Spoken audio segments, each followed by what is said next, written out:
Bienvenidos y bienvenidas a otro Conociéndote. En este especial que le estamos haciendo, estamos recorriendo la comarca de La Loma, conociendo cada uno de sus municipios. Ahora toca en Baeza conocer un poquito más el por qué ese patrimonio de la humanidad, qué es lo que hay en Baeza, cómo se formó Baeza, el nombre de la ciudad, y con nosotros, y para explicárnoslo, quién mejor que el cronista de la ciudad, José Luis Chicharro. Muy buenos días, José Luis. Hola, buenos días. Bueno, para quien no lo sepa, Baeza se localiza prácticamente en el centro de la provincia de Jaén, justo en la meseta interfluvial comprendida entre los ríos Guadalimar al norte y Guadalquivir al sur, y está a una altitud de 769 metros. La cabecera municipal es Baeza y tiene 3 anejos: la escuela, el puente del obispo y la hiedra. Bueno, José Luis, lo primero de todo, Baeza, ¿de dónde viene ese nombre que le da el título a nuestro pueblo? Bueno, nos viene directamente del árabe, de Baiyasa, y de ahí viene Baeza, de la cora de Baiyasa. Pero anteriormente, en el mundo andalusí se toma, digamos, de la denominación romana, en latín, de Viatia o Viacia. Incluso en los textos, digamos, epigráficos aparece Vivacia, es de Vivatia, pero sobre todo Viatia con B, se lee Viacia en latín, y a partir de ahí se toma, digamos, en el mundo musulmán, Baiyasa, y de ahí viene directamente ya Baeza, pero en principio toda la edad moderna es Baeza, la C con cedilla, que tiene digamos, esa pronunciación tan especial que todavía muchos de nuestros ciudadanos la mantienen, el seseo, Baeza, pues era Baeza con C con cedilla, hasta dar el nombre que tenemos en la actualidad. Bueno, ya que no he hablado de muchos de sus ciudadanos, los baezanos y baezanas, exactamente son 15.773. Y yo quería preguntarle, ya que es cronista, ya que, bueno, ha sido profesor también, ¿cómo son esos baezanos, cómo son las baezanas de aquí? Hombre, definir de manera genérica a todo un colectivo tan amplio, pues como es natural, siempre arriesgado y nos equivocaríamos.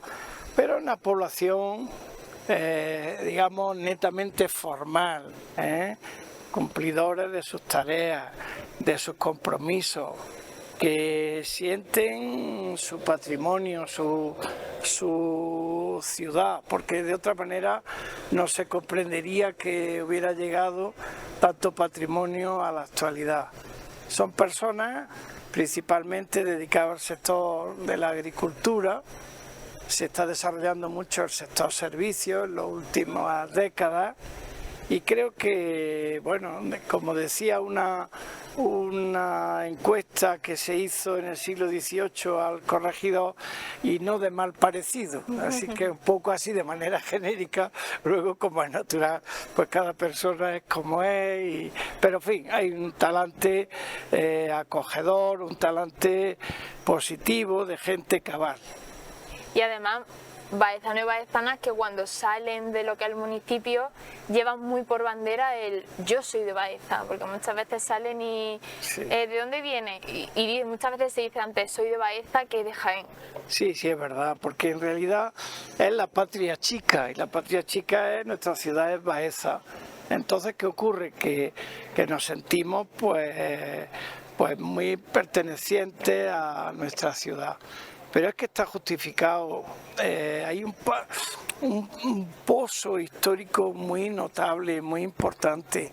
Entonces, digamos, no existían las provincias cuando a este efecto vamos desde el siglo XIX, sí, del antiguo reino de Jaén. Entonces, digamos, la gente se sentía de su ciudad, de su pueblo, de su villa. Y es lógico, y es verdad que ejercemos, no es por casualidad que los ubetenses nos digan bamboya y no los ubetenses, sino en general un poco que orgullo de pertenencia a esta ciudad. La verdad que eso es muy bonito. Bueno, esta ciudad tiene 2 patrones. San Andrés, por un lado, que se celebra en noviembre, y la Virgen de las Alcázar, que ha sido ahora en agosto. ¿Por qué Baeza tiene estos 2 patrones? Sí, vamos, en realidad la ciudad se conquista definitivamente a los musulmanes el 30 de noviembre y es la festividad de San Andrés, por lo tanto ahí está plenamente justificado y es el patrón de la ciudad. Y la Virgen del Alcázar pues es una talla magnífica de principios del 16, finales del 15, que estaba ubicada en la Colegial, en el antiguo Cerro del Alcázar, precisamente por el castillo y por la denominación de esta patrona, y desde tiempo antiguo, desde la Edad Moderna, se la instituye como patrona.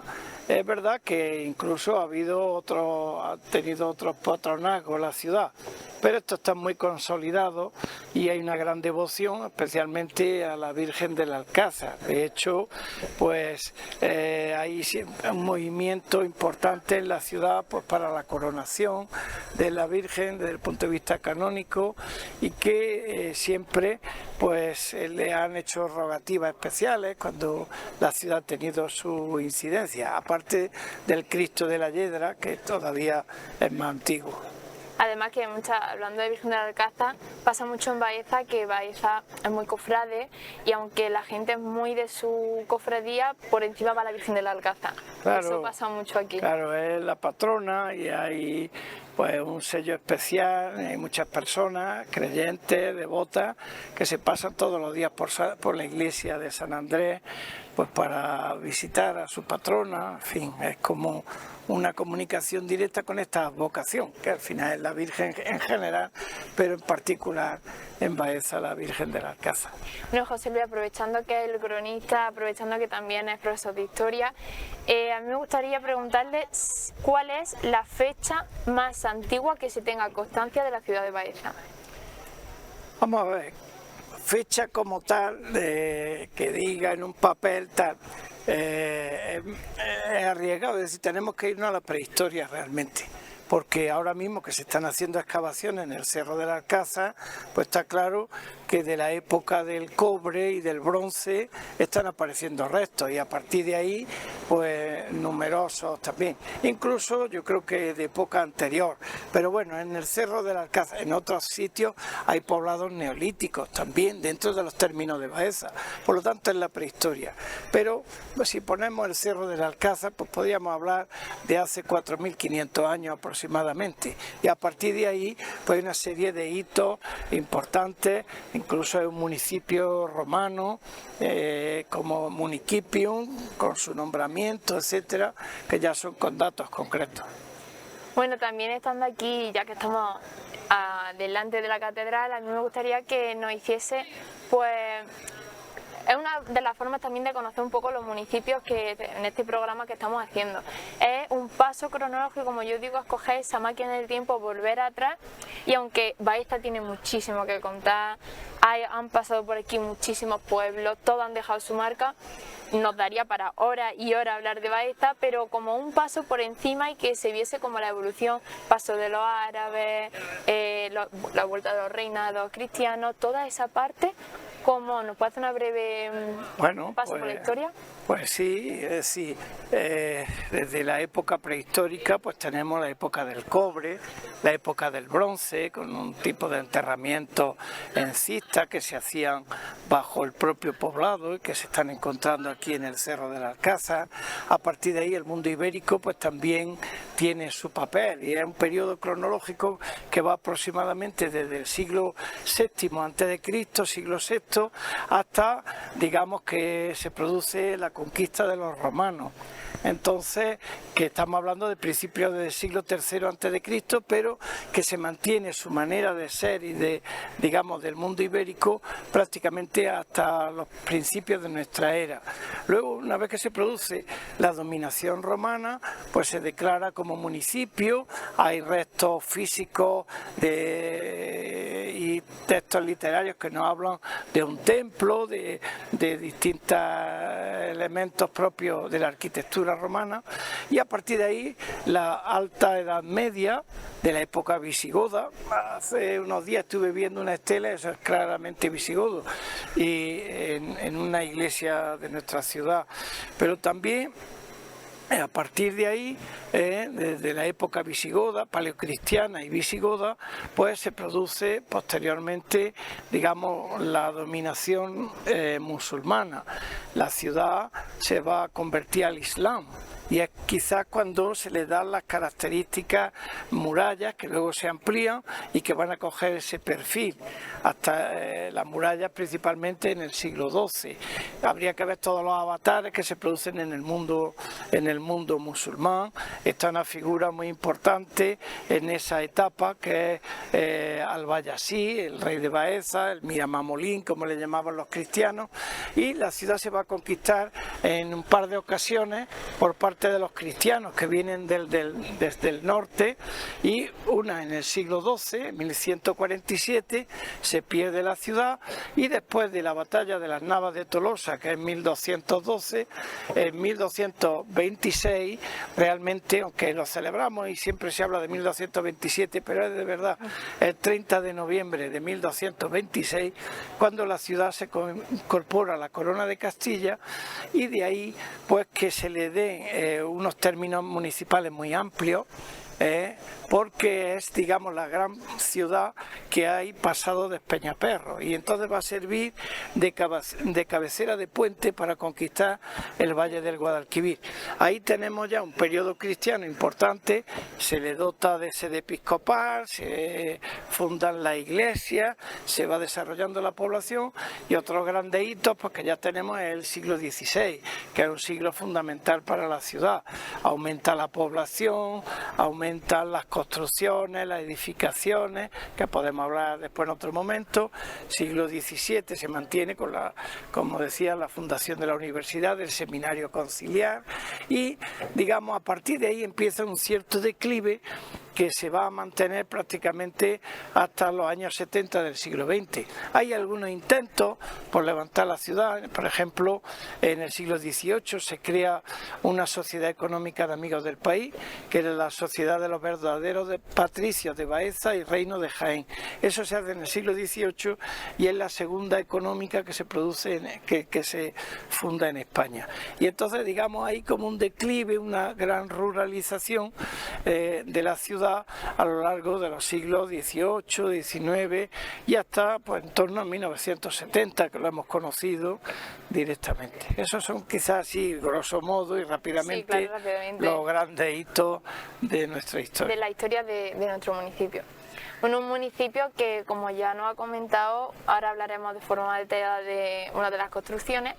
Y destacar que, bueno, Baeza es conocida como Patrimonio de la Humanidad desde 2003, que se hermanó junto a Úbeda, bueno, pues por conseguir este título que, bueno, le da ese valor a lo que realmente tenemos en el municipio. Con ese título, Baeza tiene diferentes, bueno, pues gana diferentes patrimonios, tanto inmuebles como inmateriales. Uno de los principales es la Catedral de la Natividad, que es la que justo tenemos detrás, que una de las cosas más curiosas y que, bueno, no mucha gente sabe, es que debajo había anteriormente una mezquita. ¿Eso es verdad? ¿Eso es mentira? Sí, vamos a ver.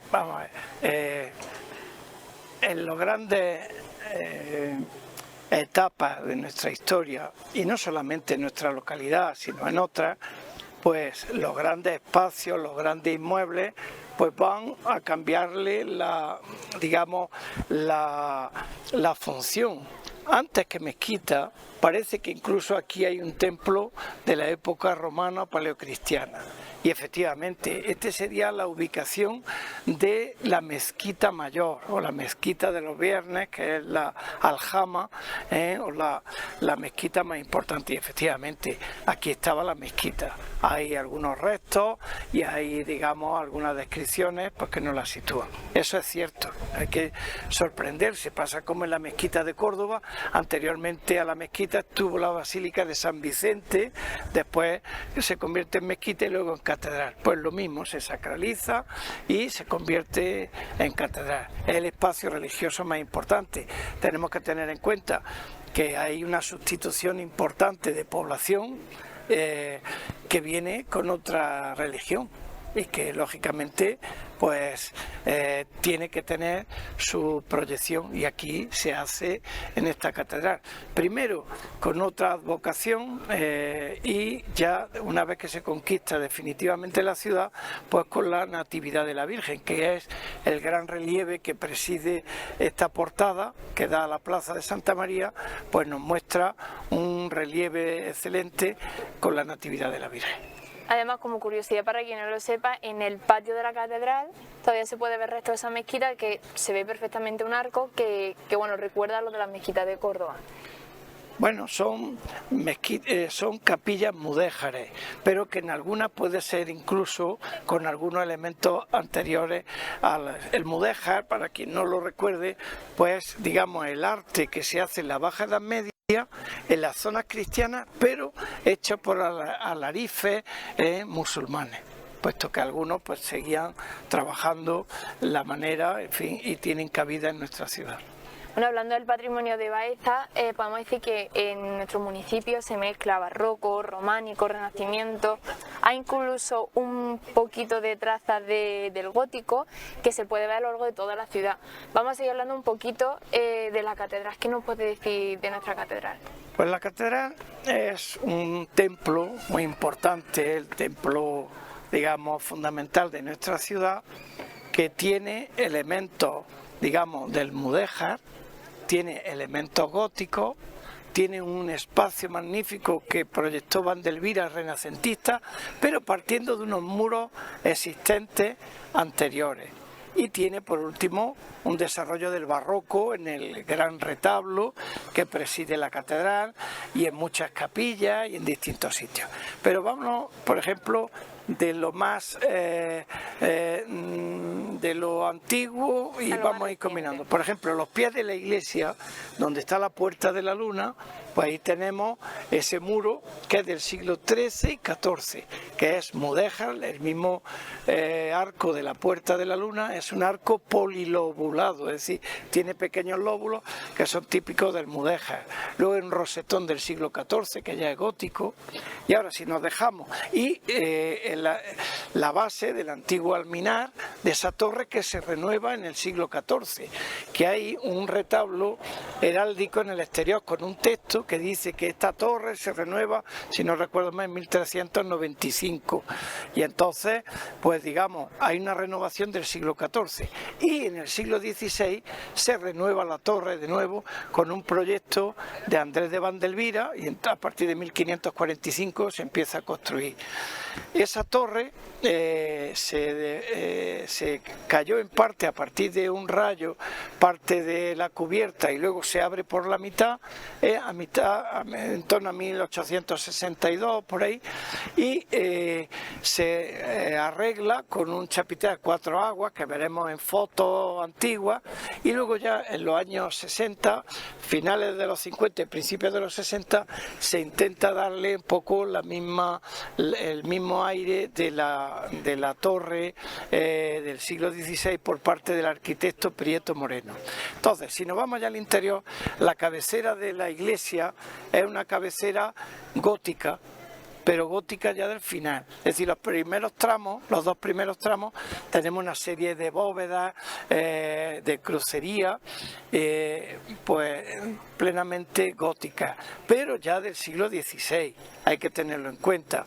Y de hecho hay un incendio, se desploma parte, y es cuando se le encargan la obra a Andrés de Vandelvira. Entonces Andrés de Vandelvira tiene ya la cabecera hecha y los pies de la iglesia.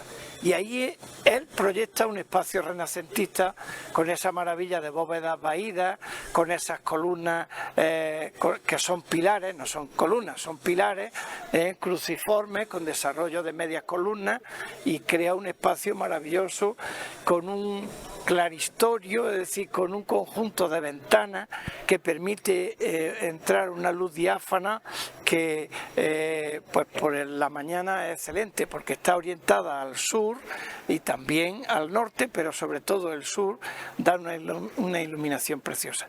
Se desarrolla esa construcción renacentista que no la ve terminada Andrés de Vandelvira, porque él muere en 1575, pero los maestros, digamos, de obra de la Catedral de Jaén la concluyen en 1593 y se proyecta esta portada que tenemos aquí a finales del siglo XVI. Y es un proyecto ya de Juan Bautista, del jesuita Juan Bautista Villalpando y Jerónimo del Prado, que es baezano y que proyecta ese relieve de la Natividad, que está inspirado en una estampa que circulaba en aquellos tiempos, que era de un italiano, de Zúcaro. Muchas veces el conocimiento del Renacimiento o de otra manera de hacer se hacía con estampas, porque digamos, estos viajes que nosotros tenemos ahora tan a menudo se hacían, pero en los artistas y personas contadas. Tema exclusiva. Exactamente, pero en ese caso, pues muchas veces se difundía las imágenes pues a través de grabado. También a la derecha de la portada de la Natividad hay restos de una arquivolta que sin duda está señalando una portada del siglo XIV. Y tenemos ahí una especie de elementos de palimpsesto, de distintos elementos en la catedral, donde predomina lo renacentista. Y luego la decoración, como comentaba antes, pues del barroco, con el gran retablo tan espectacular de columnas salomónicas, de ese gran pan de oro, que cuando está iluminado pues realmente sobrecoge en los grandes momentos que tenemos pues de las grandes ceremonias religiosas o cuando se celebra el Miserere en la Semana Santa. Una de las preguntas que yo tenía pensada era que, bueno, en la provincia de Jaén solo hay dos catedrales, la de Jaén, que Jaén es la capital, y la de Baeza. ¿Por qué existe una catedral en Baeza? ¿Por qué aquí no en otro punto de la provincia? Pues muy sencillo, cuando se conquista la ciudad, pues como comentaba hace un momento, se le da unos términos concejiles muy amplios. Era el gran territorio digamos, del Alto Guadalquivir que se incorporaba a la corona de Castilla. Indudablemente la unión de lo religioso y lo civil, lo político y administrativo está plenamente unida. Es de alguna manera una cruzada también, no es solamente conquista de un territorio, sino conquista católica de un territorio. Entonces, pues se decide instituir aquí la sede episcopal. Era el territorio, digamos, del Alto Guadalquivir más importante. La ciudad era ya importante, la Torre de los Aliatares o de los altares realmente. Nos da la idea de la potencia de la muralla, por lo tanto de la propia ciudad musulmana. Entonces se instituye la sede episcopal y esta es la sede del obispo. ¿Qué ocurre? Que cuando se incorpora Jaén a la corona de Castilla y ya va a ser más fronterizo Jaén, que nosotros vamos a tener territorios fronterizos, va a ser más fronterizo con Granada, porque se constituye el pequeño reino nazarita de Granada, que comprendía lo que actualmente son las provincias de Granada, de Málaga, de Almería y parte de Jaén. Pensemos que la guardia de Jaén, que está a 7 kilómetros u 8 de la capital, era la guardia, es decir, el sitio de vista. Por Huelma, Cambil, etcétera, va a pertenecer al mundo nazarita. Entonces, ¿qué pasa? Pues que una vez que Jaén se incorpora a la corona de Castilla, se decide trasladar al obispo y se hace una sede episcopal. Vamos, la sede episcopal va a ser, digamos, bicéfala, es decir, una sola cabeza y dos cátedras, que va a ser la Catedral de Baeza y la Catedral de Jaén.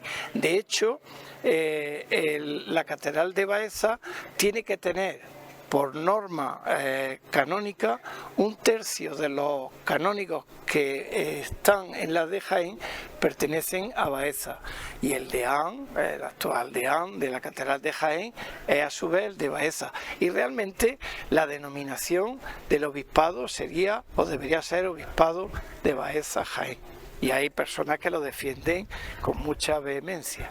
y con su razón, entonces. Claro, no, unas razones de peso. Bueno, enfrente justo de la catedral tenemos la fuente de Santa María, que es del siglo XVI. ¿Qué nos puede decir de ella? Pues que se puede decir que el emblema de Baeza es una piedra arenisca maravillosa, muy agradecida, clara, y es una fuente, un edículo realmente, una pequeña construcción que se levantó para conmemorar la reorganización de la agua del alcantarillado en Baeza en el siglo XVI. Entonces es una obra que hace un arquitecto Ginés Martínez en 1564 y es muy interesante porque es un reconocimiento de la antigüedad clásica. Tiene una estructura arquitrabada y a la vez con arco de medio punto en el centro, y luego tiene virtudes clásicas como la justicia, otras también características que significan, digamos, valores aquilatados del mundo renacentista y humanista. En la parte superior aparece el escudo de Felipe II, tanto a la portada de la plaza y de la iglesia, como la que da al seminario. Pero es que, más aún, ese escudo de Felipe II tiene la parte que mira donde nosotros estamos, tiene a los maceros del ayuntamiento que lo acompañan, y es siempre digno de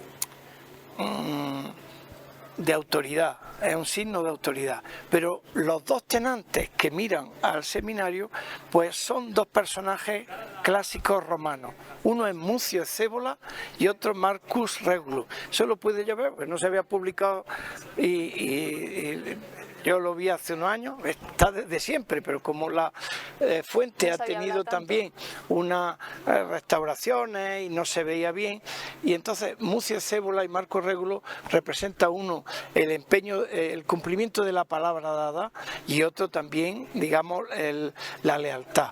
Entonces son valores de la antigüedad que se quieren retomar en el siglo XVI. ¿Se plasman ahí?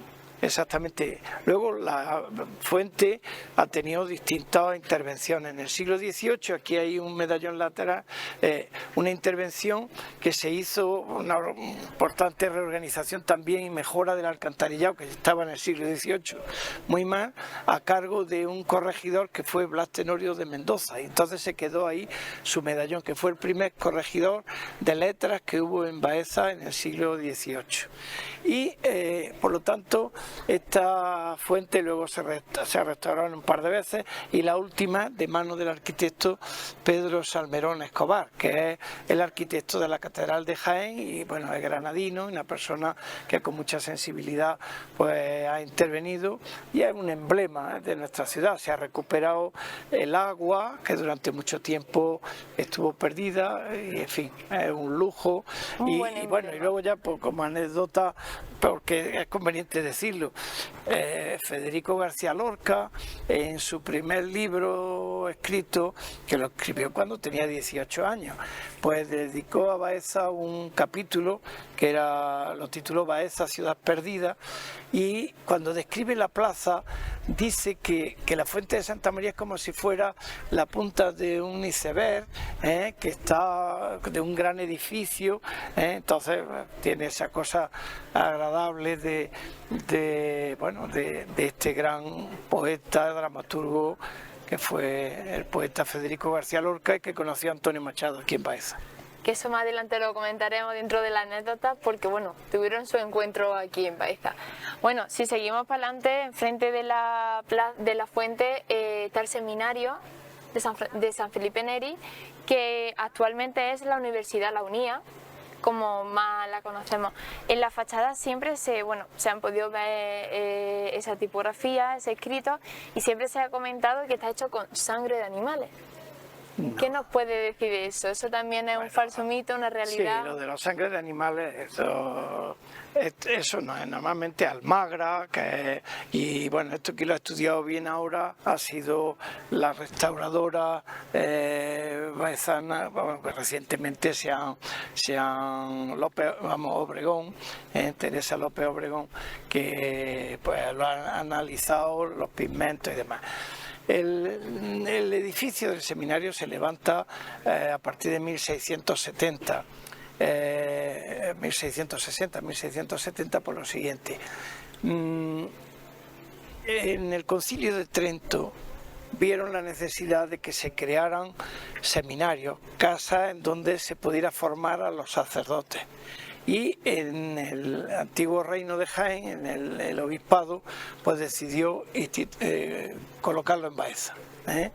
Entonces, y es un edificio barroco, pero bueno, aparte de eso, con respecto a los vítores, son pues digamos esta representación de las iniciales de los nombres, de los cargos, cuando terminaban los estudios digamos en la universidad, se hacían bachilleres, se hacían maestros, doctores, se les autorizaba a ponerlo ahí. Bien, es verdad que son en general, están bastante bien hechos, por lo tanto se supone que están cedidos a algún profesional que lo hiciera, pero eso de sangre de toro no, normalmente Almagra, óxido de hierro, etcétera, que son los pigmentos que se utilizaban. Hace un falso... Yo creo que es así, pero vamos, yo no soy... Pero nuestra restauradora, que tanto ha trabajado en toda esta zona, lo ha analizado. Yo creo que es óxido de hierro, Almagra, en fin, son pigmentos naturales que está, pero lo de... Vamos, yo sí lo he oído también, pero yo creo que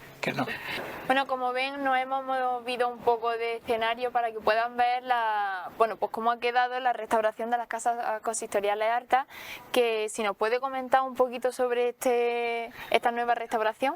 Sí, pues este edificio, que es uno de los más bellos de la ciudad, que ha estado unos años con un poquito dejado, porque bueno, pues se le ha restaurado en el exterior y han recuperado pues su color original de la piedra, y también muy interesante podemos observar cómo entre sillar y sillar hay un mortero natural que tenía blanco suyo propio, y resulta pues que los restauradores lo han mantenido, lo han sacado, y se puede ver cómo ahí el trabajo de la cantería es excelente, como nuestros antepasados, por ejemplo en este arco principal, cómo están las dovelas perfectamente recortadas, e incluso, y es una obra ahora mismo, yo creo que de las obras que hay de finales del 15, principios del 16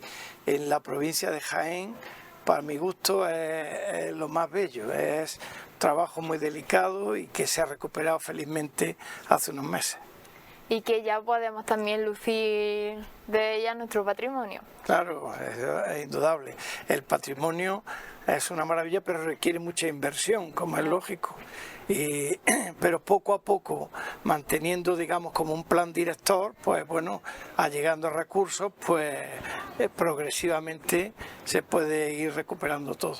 Pero bueno, siempre merece la pena cuando acaba la restauración y podemos disfrutar de una vista como la que nosotros tenemos ahora detrás. Por supuesto, porque ya nos lo mantiene mucho más tiempo, lo disfrutamos todo y dignifica nuestra época. Bueno, seguimos por el recorrido de Baeza, nos vamos a salir de esta plaza porque vamos a ir hasta el antiguo convento de San Francisco, que popularmente lo conocemos como la ruina de San Francisco. ¿Qué nos puede decir sobre esta zona? Bueno, pues vamos a empezar por el final. Ruina de San Francisco no debe ser, siempre lo hemos dicho, pero ese concepto, que es muy propio del siglo XIX, pues se ha modificado al construir ahí ya en su interior un auditorio y en fin. Entonces el auditorio de San Francisco era un antiguo convento de franciscanos potente, de gran presencia. De hecho, Felipe IV decía que era mucho para, digamos, para una familia nobiliaria, porque casi tiene tintes reales. Es un convento que se proyecta en el siglo XVI por parte de Andrés de Vandelvira y es una obra magna. Lo que nos queda de la cabecera pues nos da las dimensiones, incluso estos arcos que recuerdan la bóveda cruzada, que es lo que había, pues nos dan las dimensiones. Precisamente esa bóveda está dibujada en el libro del Tratado de Corte de Piedra del hijo de Andrés de Vandelvira, pero que en realidad recoge eso. Y le llamaban no bóveda vaída, sino bóveda cruzada. ¿Por qué? Cruzada con cedilla, porque nace del entrecruzamiento de distintos arcos. Entonces, un edificio del 16, espléndido, que tenía policromía en todas sus esculturas, todavía se conserva en el interior, y se vio afectado en parte por el famoso terremoto de Lisboa de 1755. Hay un informe del corregidor que cuenta algunos desprendimientos que se produjeron.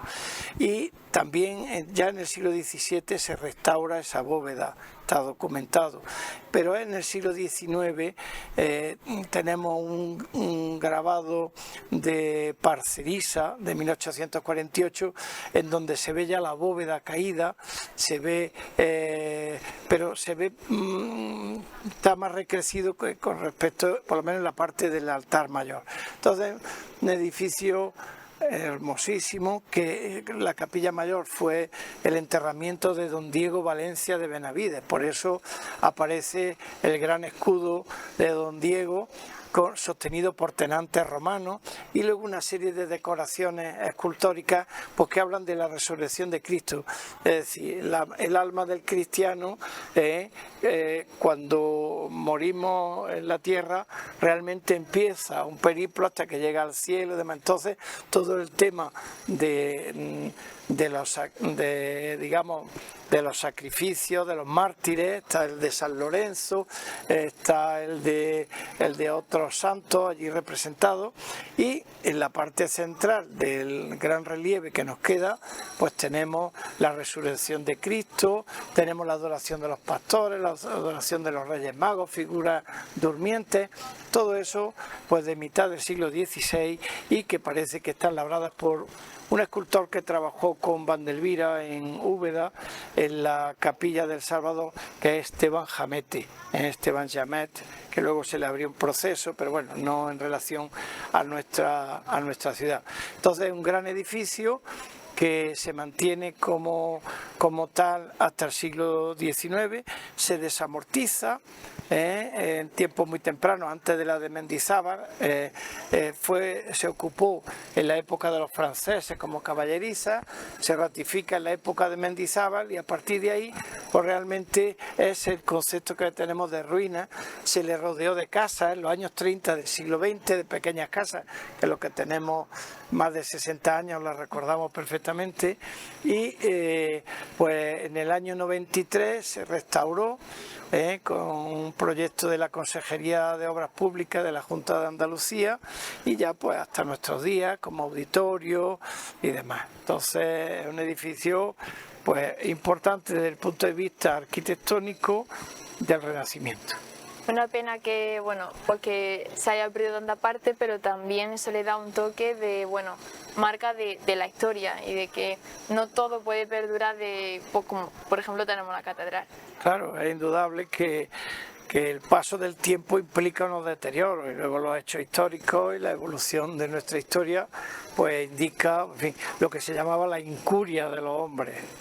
Ahora habría que decir la incuria de los hombres y de las mujeres, porque el abandono. Bueno, seguimos paseando por Baeza, y que quien venga a Baeza o quien ya haya paseado por Baeza se habrá dado cuenta que tenemos muchísimas iglesias. San Pablo, El Salvador, San Andrés, o sea, hay muchísimas iglesias. La primera pregunta es, ¿cuántas iglesias hay en Baeza? Yo ya no me acuerdo. En el siglo XVI hay contabilizar más de 50 entre iglesias, ermitas y conventos. Eso sí, eso es evidente. Ahora mismo, pues que tengamos, digamos, en funcionamiento ordinario, están las 3 parroquias de San Pedro, de San Pablo, de San Andrés y El Salvador.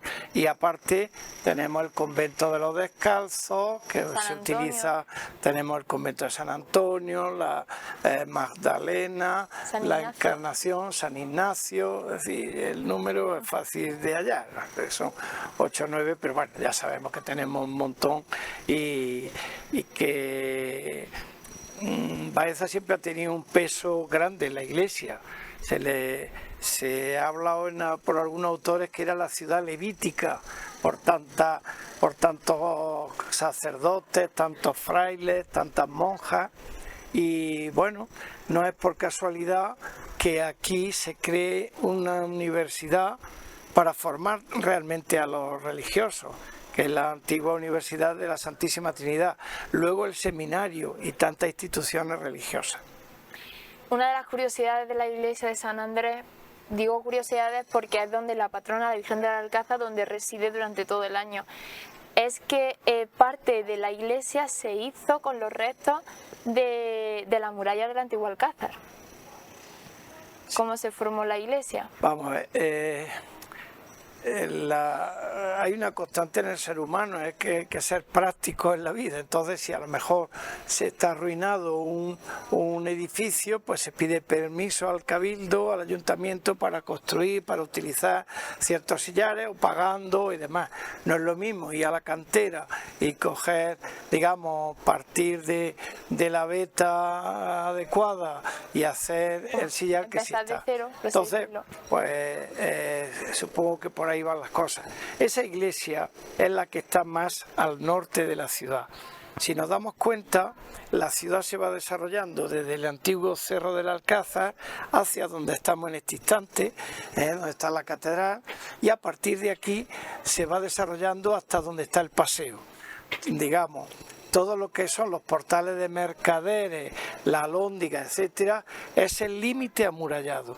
Entonces tenemos el valle, la vaguada del paseo, y empieza otro cerro que son los arrabales. Entonces los arrabales más antiguos son los que se llamaba de la Peñuela, donde está El Salvador. Pero sigue creciendo la ciudad y tenemos la iglesia de San Andrés, que es la última, digamos, de las parroquias que se va a construir en el siglo XVI. Entonces, pues va a ser un barrio muy populoso, como de hecho todavía existe, lo es, y bueno, ahora mismo está la patrona, pero la patrona está allí desde 1765, si no recuerdo mal, cuando digamos, ya se queda anulada la colegial y se traslada, después de unos procesos largos y demás, a la iglesia. La iglesia de San Andrés es una iglesia de raíz mudéjar y también tiene elementos góticos. Esos grandes arcos que tenemos casi nos conectan con el gótico levantino. Si nos fijamos en algunos edificios de Barcelona o de Valencia o de por ahí, podemos ver esos grandes arcos. Y también interviene Vandelvira en la cabecera. Hay unos recibos de haber cobrado una obra por proyectar, ¿no? Entonces es una iglesia muy interesante. Bien, es verdad que la gran intervención que se hizo en los principios del año 60, pues la solería, tal, se han cambiado algunos elementos y tenemos fotos en donde podemos verlo, pero es una iglesia espléndida que tiene elementos platerescos maravillosos. La portada que tiene de principal de la iglesia es una portada de las primeras, si no la primera que se hace en el plateresco. El plateresco es la primera etapa del Renacimiento, que tiene decoración como se veían las platerías, menudas, pequeñas y demás, con arco de medio punto, que se hacen en el tiempo del obispo Adolfo Suárez de la Fuente, ¿cómo se llama? El obispo constructor, que era de la Fuente del Sauz, un pueblo, si no recuerdo más, de Ávila, y que él tiene su apellido, la Fuente del Sauce. Otra de las iglesias que tienen historia y curiosidad es El Salvador, porque quien entre a esa iglesia puede ver el patio, o como nosotros conocemos el patio, y que esta parte se ve como está destruido. ¿Eso era de verdad un antiguo patio? ¿Era otra iglesia colindante al Salvador o era parte de la iglesia que ya existe? Bueno, vamos a ver. Esa iglesia, que es bajo medieval, que tiene una portada pues gótica, gótico-mudéjar, con su pequeño tejaroz, que antes no tenía, que se unía la cornisa, digamos, la línea de teja del tejado con la portada era el mismo antes de una importante intervención, es bajo medieval. ¿Qué ocurre? Que hubo un personaje baezano muy importante, que es don Antonio de Raya, que es obispo del Cuzco.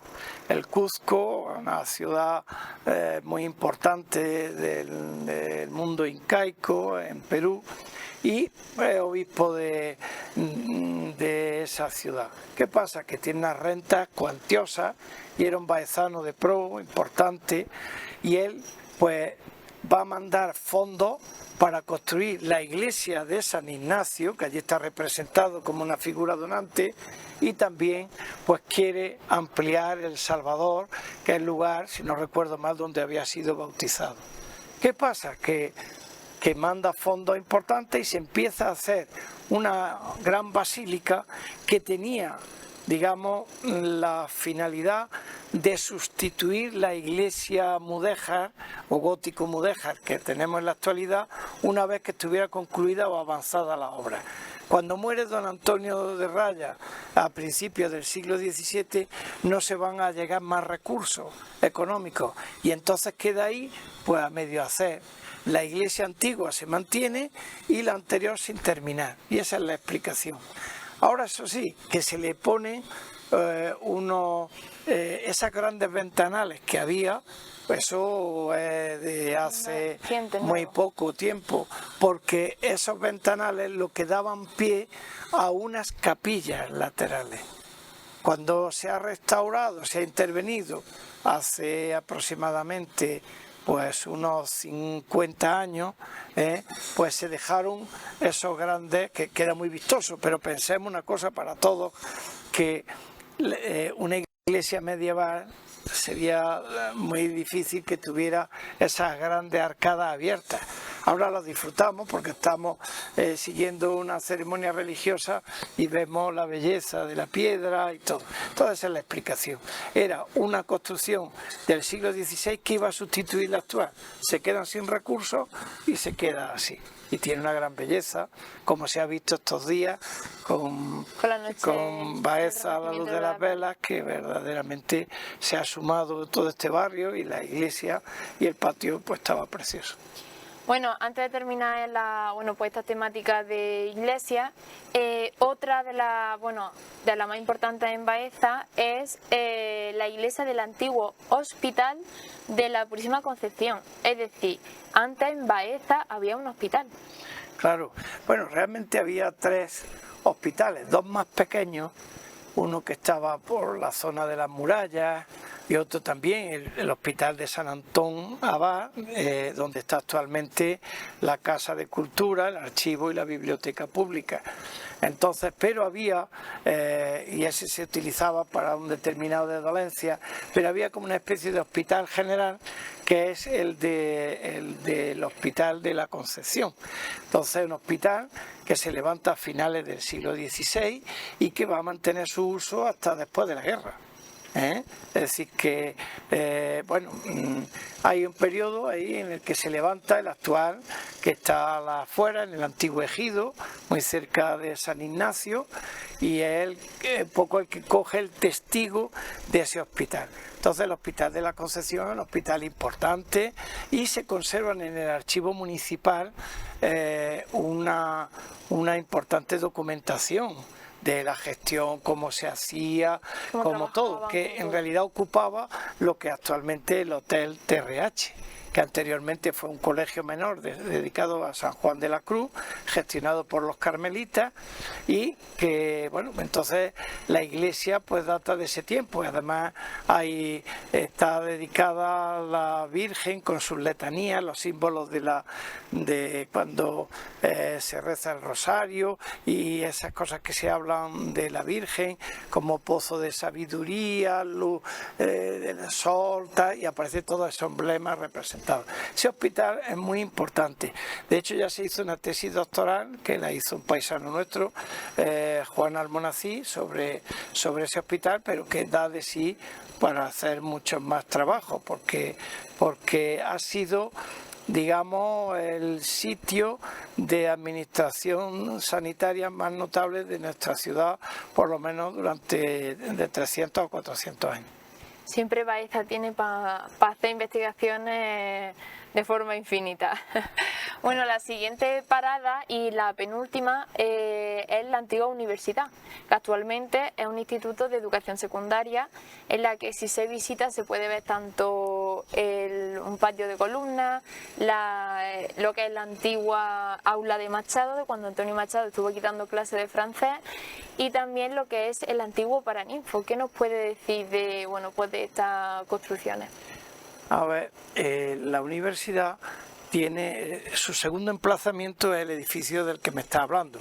El primero es el de donde está el actual museo local, que está en la zona de la Tarazana. Pero este edificio, el de la antigua universidad y hoy Instituto de Enseñanza Secundaria, Santísima Trinidad, pues es un edificio que se levanta a finales del siglo XVI, de hecho se inaugura ya prácticamente a principios del XVII, y es un edificio, para mi gusto, maravilloso, por las trazas que tiene, por lo bien construido que está, y luego ya no digamos por la historia unida a tantos personajes vinculados con Baeza, como, en fin, ahora comentaremos algunos. Pero empezando por el edificio, es el edificio manierista más importante de toda la zona. El manierismo es el estilo artístico que se da después del Renacimiento, entre el Renacimiento y el Barroco.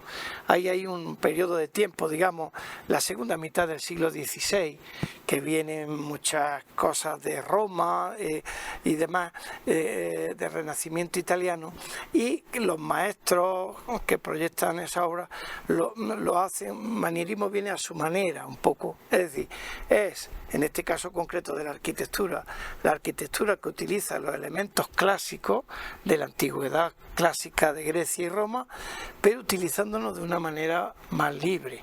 Entonces, ¿qué ocurre? Pues tenemos un edificio de una cantería magnífica, espectacular, eso es indudable.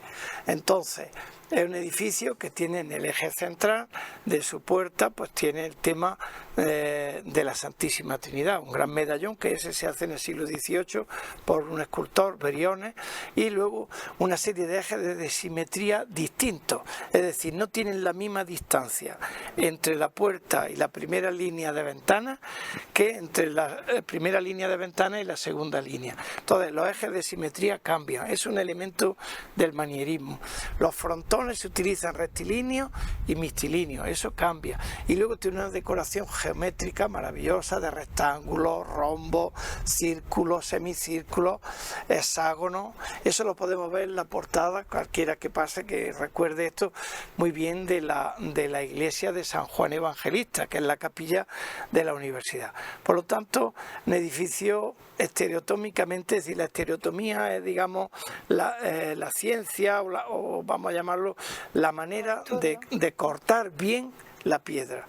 Y ese edificio es maravilloso. La cabecera de la iglesia de San Juan pues tiene un contrafuerte que rápidamente gira y se apoya solamente en una pieza, en una piedra, en un sillar, y baja de nuevo pegado al edificio. Eso es una maravilla. Entonces, en el patio, pues su buena arcada de medio punto, luego los salmos alusivos para que pensemos que los que se están formando ahí van para, muchas veces no eran sacerdotes, pero está pensado para tener una formación católica seria, y siguiendo el espíritu habilista, ¿no?, de San Juan de Ávila, que él no vio ese edificio, él donde estuvo realmente fue en el edificio de la Tarazana, pero siguiendo su espíritu está ahí, y está toda la documentación de la universidad, ahí están los libros de grado, los libros de matrícula,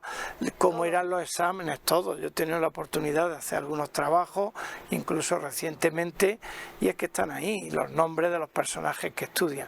Entonces es un gran edificio, que es un lujo para nuestra ciudad, que además ha tenido la gracia de mantener su uso docente a lo largo del tiempo, porque cuando se suprime la universidad se crea el Colegio de Humanidades, que está un periodo de tiempo, no me acuerdo ahora mismo, pero por lo menos 20 años, hasta que se crean los institutos, el instituto, y después ya sigue con distintas denominaciones.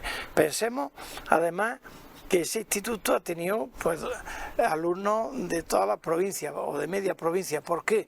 Porque hasta 1931 solamente había dos institutos en la provincia, el de la capital y el de Baeza. Luego se crea el Ugarte de San Juan en Linares, y ya a principios de los años 60 el de Úbeda, el de San Juan de la Cruz. Por lo tanto hay gente que tiene más de 70 años que de Úbeda, por ejemplo, que tuvieron que estudiar ahí necesariamente. Bueno, me decía antes, el Paraninfo es una pieza arquitectónica de primer nivel. Piensen que si entramos al Paraninfo vemos esa gran elevación. Es como una arquitectura parlante, está diciendo: aquí se hacen los grandes actos de la universidad. Le llamaban de hecho el teatro, y tiene una gran elevación con un espléndido artesonado, y toda la decoración de cuadros y demás pues del siglo XVIII. Y luego ya si nos vamos al instituto y cogemos el aula de Antonio Machado, pues tenemos que decir que al principio el instituto dependía de fondos que tenía el propio instituto procedentes de la universidad y también de las matrículas de sus alumnos. Pero en 1911 tuvimos la suerte de que Julio Burel, que tiene dedicada una calle muy importante en Baeza, la calle del Carmen, la calle Ancha, pues resulta que era diputado por Baeza del Partido Liberal y fue ministro de Instrucción Pública y Bellas Artes. Entonces hay dos cosas que podemos decir y recordar muy bien de Julio Burel. Una, creó la Escuela de Arte de Úbeda, de Úbeda también, y de Baeza, y está la de Jaén, solamente hay 3 en la provincia, y el instituto lo incorporó a los fondos del Estado. Entonces empiezan a venir catedráticos ya con sueldo pagado por el Estado, y entre ellos viene en 1912 Antonio Machado, que como todos sabemos se había muerto su mujer en Soria y pidió traslado para el primer instituto, coincidiendo además aquí con Leopoldo Urquía, que era el director del instituto, que era amigo suyo de su etapa sevillana, que era un krausista muy importante, que murió siendo director del instituto, y se le veló precisamente en 1916, si no recuerdo, en el verano de 1916, en el Paraninfo del instituto. O sea, que datos interesantes que, bueno, pues mucha gente seguramente no conocía, y que siempre ya se sabe algo más, aparte de decir que estuvo Antonio Machado. Bueno, Antonio Machado, catedrático muy eminente. Luego también está el Museo de Ciencias Naturales de ese tiempo, que se conserva en el archivo del instituto hasta la factura de lo que costaron los microscopios que venían de Alemania, cosas. Todo. Sí, es decir, que nuestros antepasados procuraban tomarse en serio. Otra cosa es que a lo mejor estuvieran luego los archivos más cuidados o menos, pero la documentación está escrita. Bueno, nuestra última parada, si andamos un poquito desde la antigua universidad, llegamos a lo que es, bueno, pues ese conjunto histórico, podríamos denominarlo, de la Fuente de los Leones, la antigua carnicería, el Arco del Villalar y la Puerta de Jaén. Puerta de Jaén, que está abajo, y la Puerta de Úbeda, que está arriba. ¿Estos nombres era como una pista para indicar por dónde se iba a Jaén y por dónde a Úbeda? No, vamos a ver. Normalmente los nombres de las puertas en la actualidad, pues efectivamente hacen referencia al sitio donde te dirigen. Entonces la de Puerta de Úbeda indudablemente, porque era camino de salida, pensemos que no estaba, que era camino de Úbeda, pues lógicamente lo mismo que en Úbeda tenían la Puerta de Toledo, que porque era el camino para eso. Pero en este caso concreto la denominación se ha utilizado más tardíamente. Realmente esa puerta de Jaén era la puerta de la Azacaya, por el val, por el arroyo de la Azacaya que discurría por la zona. Entonces, lo que pasa es que las denominamos, yo mismo las denomino puerta de Jaén, pero no debemos una cosa exactamente, ¿no? Exactamente, está mal nombrada, lo que pasa es que ya está consolidada, es como un ejemplo. Los habitantes de Andújar se les dice, digamos, iliturgitanos, pero ya se sabe que Iliturgi no era donde estaba Andújar, sino en donde estaba la zona de Mengíbar. Pero ahora darle la vuelta a eso, pues tiene en fin, ya pues mejor deja que siga la gente. Exactamente. La puerta de Jaén, que tiene, si nos fijamos, como aquí no sé si habrá imágenes a medida que estamos hablando, pues la puerta de Jaén, la que está contiguo al edificio actualmente de información y turismo y la antigua edificio de las escribanías y salas de audiencia. Entonces tiene, digamos, para verla de dos maneras: por la parte interior, que tiene un aparejo medieval, son sillarejos, y la parte que da a la plaza, que está muy bien labrado y demás. ¿Por qué? Porque eso se hace ya en el Renacimiento y en concreto se decoró para celebrar que venía Carlos V a Baeza en 1526, y entonces pues tiene el escudo del emperador, y también el escudo de la ciudad y del corregidor. Y luego el otro gran arco que hay allí es el arco de Villalar, pero en realidad porque nunca fue puerta, es un arco conmemorativo. ¿Para qué? Pues Villalar, todos nos suena, un pueblo de Castilla, y es donde las tropas de Carlos V vencen a los comuneros que se habían rebelado contra el poder, pues una serie de cosas largas, y Baeza fue ciudad comunera, pero en realidad aquí fue por un trasunto de los dos grandes bandos nobiliarios que estaban enfrentados, que eran en aquel momento los Carvajales y los Benavides. Uno de los bandos se hacen comuneros y se pronuncia en favor de las comunidades. ¿Qué ocurre? Cuando se hace ya la represión de Villalar, pues la ciudad agradecida cambia de bando, digamos, de gobierno rápidamente, y la ciudad agradecida pues levanta ese gran arco. Entonces ahí tenemos ya esos dos arcos que hablábamos.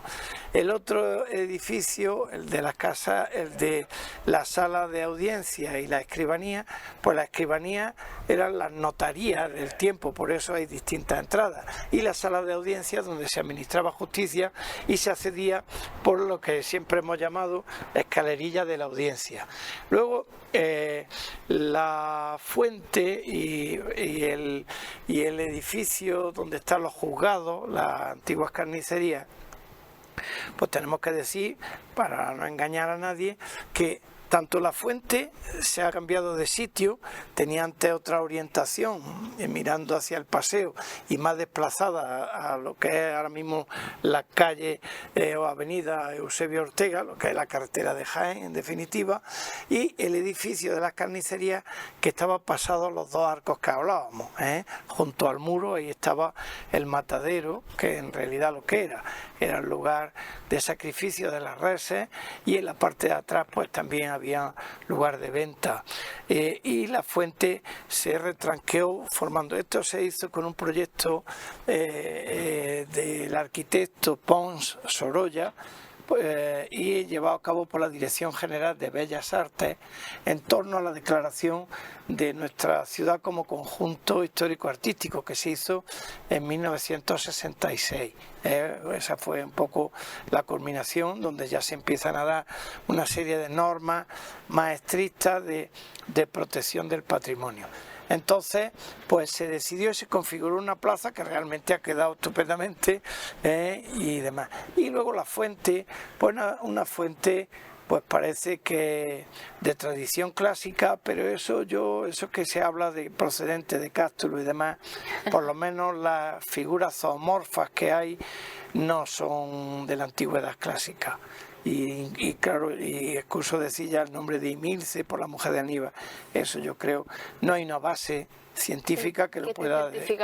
Exactamente. Entonces, pues se puede decir, se puede, pero bueno, ya está. Como hipótesis, vamos a dejarlo como hipótesis. Y lo último que no he comentado también, esa plaza se le denomina antiguamente la Virgen del Pópulo, y es que en la unión entre el edificio de la escribanía y el arco o la puerta de la Zacalla, hoy llamada de Jaén, había como una capilla abierta con un cuadro, con una pintura de la Virgen del Pópulo, que todavía hay fotos de 1910, 1912, en que se ve todavía el lienzo.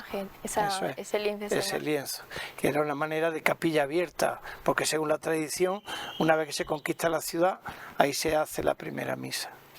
Bueno, terminando ya este recorrido histórico y cerrando este bloque más grande que es lo que es el patrimonio como tal que podemos ver, pasamos a lo que es el patrimonio inmaterial, que Baeza tiene 3 patrimonios inmateriales. El primero es la cerámica de Pepa Moreno, que aunque podemos preguntarnos que por qué, es porque básicamente en la provincia de Jaén históricamente la alfarería era muy importante.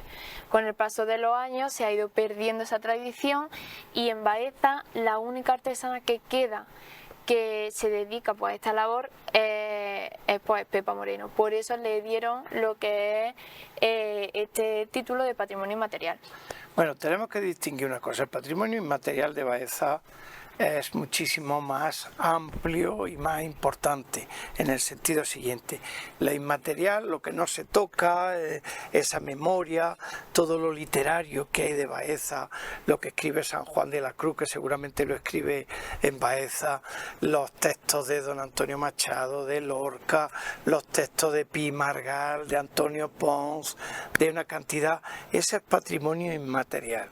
Eso es indudable. Y como eso, otra serie de elementos, digamos, que el humanismo, que lo vemos reflejado en las piedras, pero ¿por qué están en esas piedras, en esas esculturas? Porque había un proceso de pensamiento antes para llegar a eso. Por ejemplo, en fin, podría poner muchos ejemplos. Ahora, declarado o ya digamos así, pues puede haber 2 o 3 o los que digamos oficialmente estén. Yo quiero entender que esa declaración va dentro del reconocimiento que se le ha hecho a la alfarería, a los artesanos alfareros en Úbeda y demás en su conjunto, y está muy bien. ¿Qué ocurre con esta cerámica? Que realmente pues ha habido algunas personas que han recuperado aquí fragmentos de cerámica del siglo XVI, XVII, que tiene, digamos, decorada blanca con decoración de azules, un azul intenso, y quiero recordar una publicación de Juan Antonio Lechuga con otra persona, que ahora mismo el otro autor no lo recuerdo, pero que recuperaron ese mensaje, digamos, del pasado, y esta artesana pues hace muy bien y lo está poniendo, y es una manera pues de que los baezanos y los que vienen a visitarnos tengan elementos rigurosos basados de la decoración del siglo XVI y XVII, pero elaborados en el siglo XXI. La verdad que es muy interesante también. Otro de los bienes inmateriales de Baeza que está considerado patrimonio es la elaboración de los virolos, que, bueno, para quien no lo sepa, es un hojaldre que lleva manteca de cerdo, huevo, azúcar y cabello de ángel. Y que la elaboración de este dulce ya tan típico de Baeza, y que bueno, que todos siempre cuando una celebración es lo que tú compras, un poco como decir yo, traigo un poco de mi pueblo, empezó en 1975 por quien creó lo que son los virolos, doña Ignacia Carmona. Sí, hombre, es un dulce magnífico, es un hojaldre finísimo, y realmente pues extiende el nombre de Baeza por todos los lugares, y bueno, está en en los grandes almacenes, en tiendas de gourmet y demás, y lógicamente, y es verdad, eso está riquísimo. Y uno de los mejores manjares que sí. tenemos. Es como, yo lo decía de broma, pero es un poco también el aire, es como la gracia de saber vender casi el aire, porque es un poco exquisito, pero siempre que te tienes que comer dos, eso es verdad. Anda, que es mentira. Y ya el tercero reconocido, que como bien nos comentaba, bueno, pues seguramente si rebuscásemos encontraríamos escritos, encontraríamos mil cosas que podrían ser, pero el tercero reconocido son las canterías.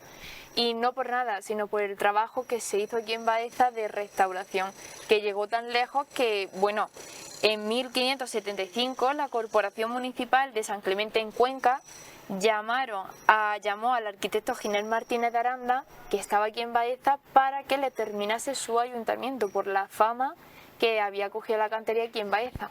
Mira, si comparamos lo que hemos hablado antes con esto, esos dos elementos estando bien reconocidos, pero es de tal solidez la cantería que es extraordinaria.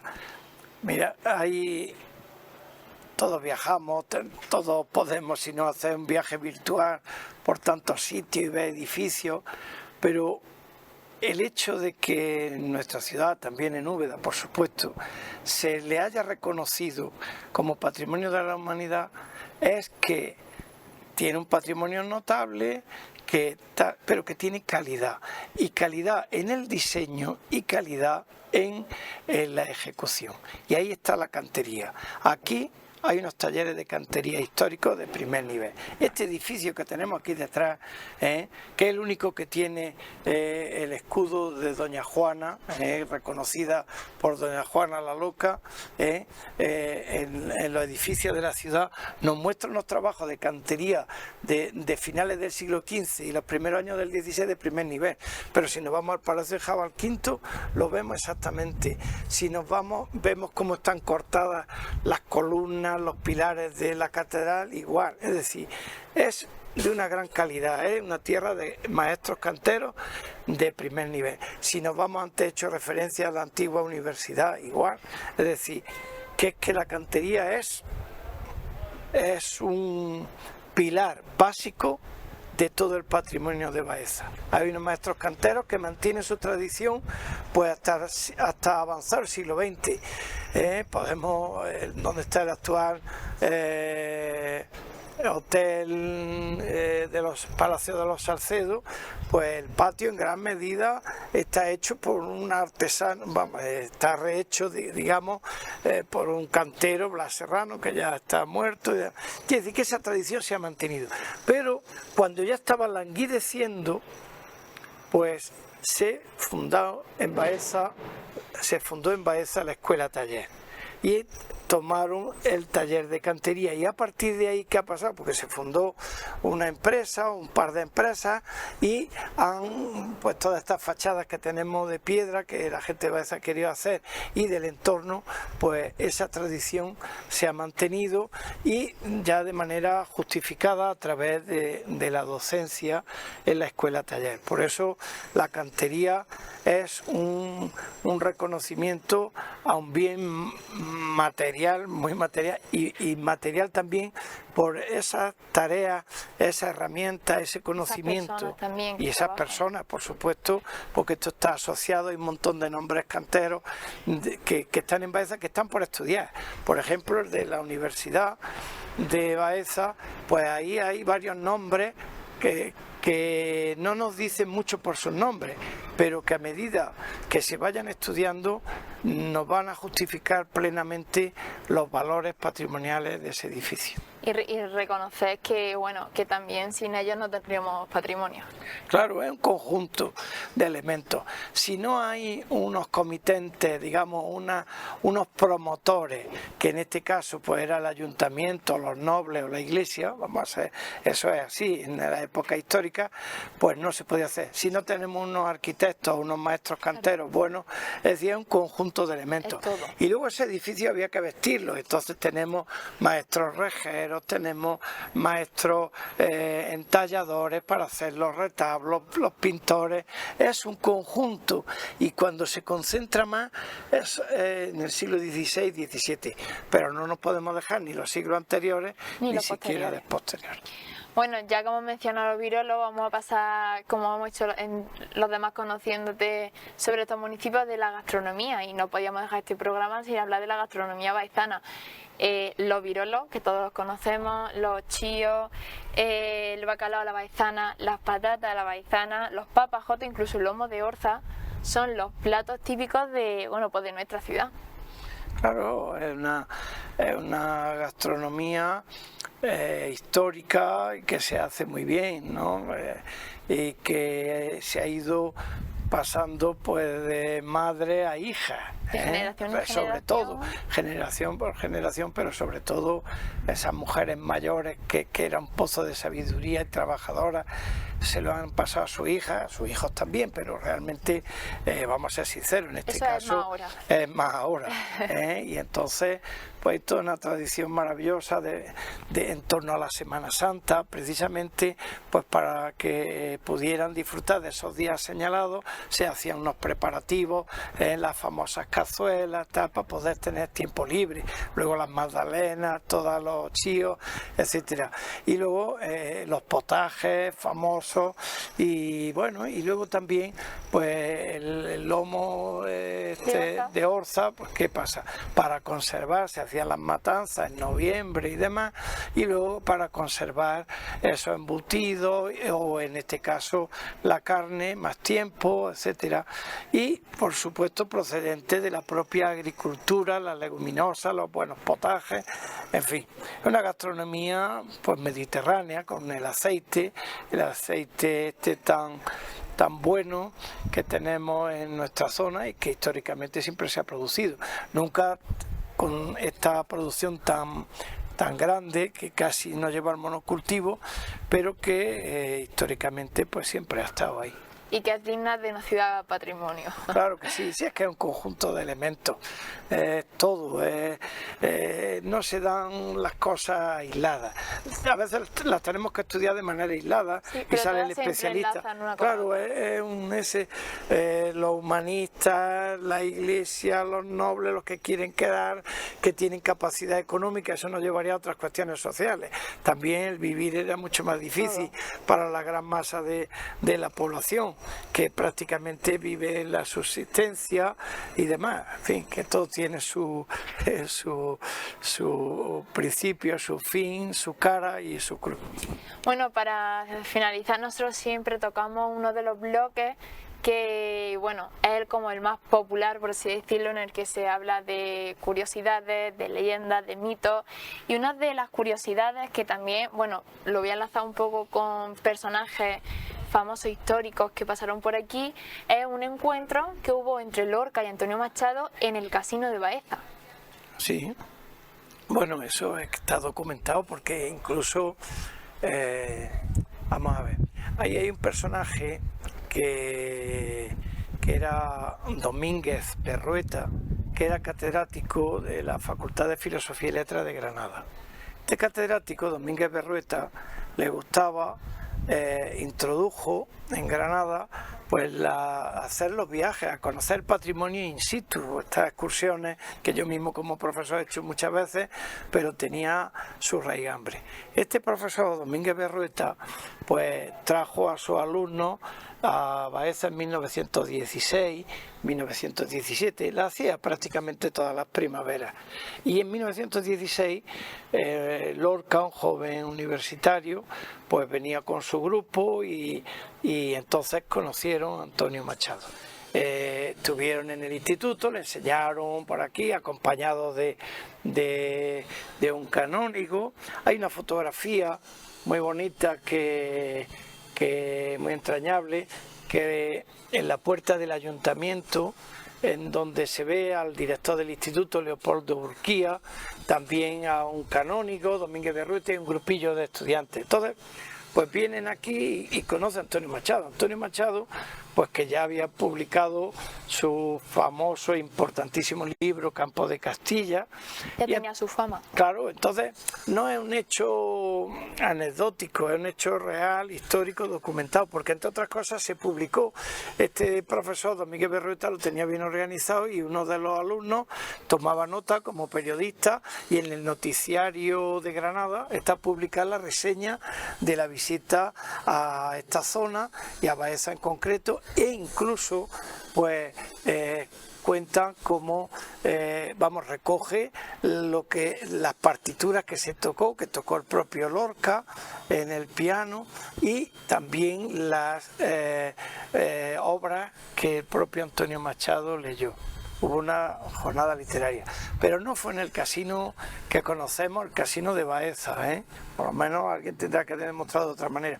Era el casino de artesanos, aunque Antonio Machado iba al casino, al nuevo casino que está en la calle San Pablo, iba de manera habitual, porque fue el primer socio, transeúnte del casino de Baeza. Entonces, pero esa velada se celebró en el casino de artesanos, donde se conserva el edificio, donde ahora mismo un pub, a mitad de la calle Concepción. Era el casino de artesanos. Entonces, pues un hecho histórico, y claro, a Lorca le influyó muchísimo. De hecho, Ian Gibson escribió una biografía de Antonio Machado y también de Lorca, y dice en una de ellas que seguramente Lorca derivó su destino casi que iba a músico, a poeta y a escritor, por el encuentro con Antonio Machado precisamente aquí en Baeza. Entonces, pues como digo, un hecho histórico que fue importante, a él le impactó mucho. De hecho, antes hacía referencia a ese capítulo que publica en su libro Impresiones y Paisajes, que es el primer libro que publica en 1918, le dedica un capítulo a Baeza, y se lo dedica a una de las hijas de Leopoldo Urquía. Me parece que fue a Paquita Urquía, ya no me acuerdo ahora mismo, porque son tantos datos, pero le dedica, y hace una descripción de Baeza absolutamente romántica. Esto aquí de esta plaza de Santa María, porque vino en la primavera, y claro, aquí el pavimento que tenemos ahora está basado en el histórico, pero entonces no tenía cemento, sino que era sobre tierra. ¿Qué pasa? Que cuando venía un año lluvioso, pues la primavera era casi una alfombra verde entre los cantos rodados. Y eso lo vio él, lo describe, que está cualquiera que escriba en internet Baeza y Lorca, o que está Impresiones y Paisajes, lo puede leer con absoluta, y hace una visión romántica de la ciudad. Bueno, otra de las curiosidades, para quien no lo sepa, es que se puede ver aquí en la fachada de la catedral, si nos ponemos lo que es al lado de la fuente de Santa María, se puede ver la evolución de la construcción de la propia fuente. En esta parte superior se ve como poco a poco se va formando lo que es la fuente que justamente tenemos enfrente. Bueno, lo que se ve, no sé si hace referencia a eso, son las ventanas que se llamaban serlianas o paladianas. Son un elemento rectilíneo, un arco de medio punto y un elemento rectilíneo. Esas serlianas o ventanas paladianas, serlianas más correcto, son de las primeras que se utilizan en arquitectura en Andalucía. Se había utilizado en el Palacio de Carlos V de Granada. Hay una gran ventana paladiana o serliana en el Ayuntamiento de Baeza, y de aquí de alguna manera en esa fuente. Son elementos clásicos, de arquitectura clásica, que se traen al Renacimiento. Bueno, y ya para finalizar, creo que una de las leyendas que nos tiene que explicar, sobre todo para quien no lo sepa, es la famosa de la lápida de San Pedro Pascual. Bien. Bueno, sí, es muy conocida, y sobre todo a raíz de que la recoge el cronista de la provincia entonces, que fue director del Museo de Jaén, ¿cómo se llama? Alfredo bueno, ahora lo diré, lo decía Alfredo Catalán, pero no es. Ahora después lo diré. Alfredo. Sí, bueno, lo que cuenta, lo recoge en la revista Don López de Sosa, que fue el director de la revista Don López de Sosa desde su creación en torno a 1912-13 hasta el 31, que muere el cronista de la provincia obetense, Alfredo Cazabán Laguna, es el nombre, Alfredo Cazabán Laguna, y tiene un monumento de Juan Luis Vasallo en Úbeda, muy interesante, en fin. Bueno, recoge la anécdota de que muere el obispo de la diócesis, el trinitario Pedro Pascual, después de San Pedro Pascual, en Granada, en el reino nazarita, y entonces plantean que traerlo a la diócesis para enterrarlo, y pues deciden que no saben si en la catedral de Jaén o en la de Baeza. Entonces en la mula que digamos viene el cadáver, pues se encamina para Baeza, y una vez que llega al espacio de la Puerta de la Luna, pues ahí ya fallece o se detiene, y entonces está enterrado. De hecho, es cierto que en el altar mayor hay una urna de terciopelo que tiene los restos de ese obispo de la diócesis, que hace unos años el actual deán de la catedral, Francisco Juan Martínez Rojas, pues sacó, constató, levantó actas de los restos mortales que ahí había, y que, en fin, es una anécdota, pues lo de la mula y demás, y en fin, que se ha quedado recogido como tantas cosas, ¿no?, que ya entran en el mundo de la leyenda.